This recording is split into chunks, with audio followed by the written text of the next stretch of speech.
À Libreville, religion en bonne place dans ce journal avec cette cérémonie d'ordination et de consécration à l'église Mission Arche de Noé.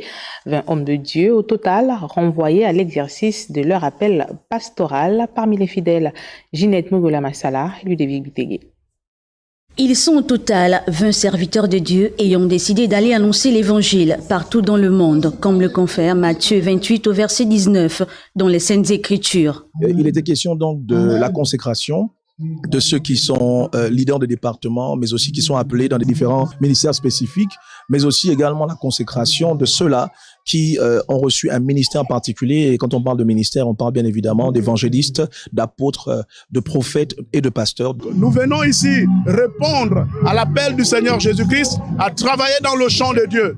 Donc il y a beaucoup qui ont été consacrés et ordonnés dans cette nation gabonaise. Nous parlons aujourd'hui de la transition. Ça veut dire que cette transition ne se limite pas seulement dans des administrations, aussi dans des églises. Un leader qui est formé, c'est un leader qui peut aller loin. Cette cérémonie d'ordination et de consécration de ces hommes et femmes de Dieu vient donc confirmer l'appel de Dieu du ministère auquel ils appartiennent. J'exprime un sentiment de joie, mais j'ai aussi des craintes. Depuis l'âge de 16 ans, je le sers.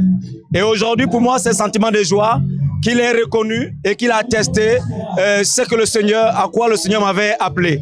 Mais un sentiment de crainte parce que la responsabilité est une lourde charge.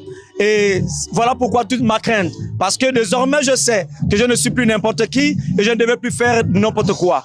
Plusieurs temps forts ont marqué ces moments. On note entre autres le lavage des pieds, symbole d'humilité. Je viens de voir des personnes qui ont été formées, qui sont qualifiées pour aller faire l'œuvre de Dieu.